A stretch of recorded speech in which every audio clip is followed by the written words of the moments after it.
আর শয়তানের নিঃশ্বাস যেটা, এইটা আসলে অপরাধ সংগঠনের সময় কোনো ধরনের বল প্রয়োগ করতে হয় না, যার কারণে এটা আসলে কারো নজরে আসে না। শুধুমাত্র যেই অপরাধটি সংগঠন করে এবং যে আক্রান্ত হয় তারা দুজনই এটা আসলে জানতে পারে। এবং অনেক সময় দেখা যায় যে টাকা ভাঙিয়ে দেওয়ার কথা বলে নোট ধরে, তখন সেই নোটটা আক্রান্ত ব্যক্তি যদি নাকের কাছাকাছি নেয় তখন সে আসলে সম্মোহিত হয়ে যায় এবং তাকে যেভাবে যেটা বলা হয় সেইটা করে এবং টাকা পয়সা সবকিছু বের করে দেয়।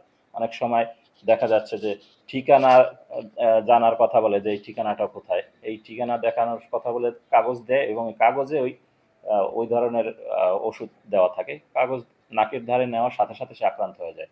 আবার অনেক সময় দেখা যায় যে আম, দামি পাথর জাতীয় কিছু একটা ধরে, অনেকে লোভে বশীভূত হয় এই পাথরটা দেখার জন্য নাকের কাছে নিলেই দেখা যায় যে সে আক্রান্ত হয়ে যাচ্ছে এবং সহজে তার সব মালামালগুলো নিয়ে যেতে সক্ষম হয় এবং কেউ আশেপাশেরও কেউ এই বিষয়টা জানতে পারে না।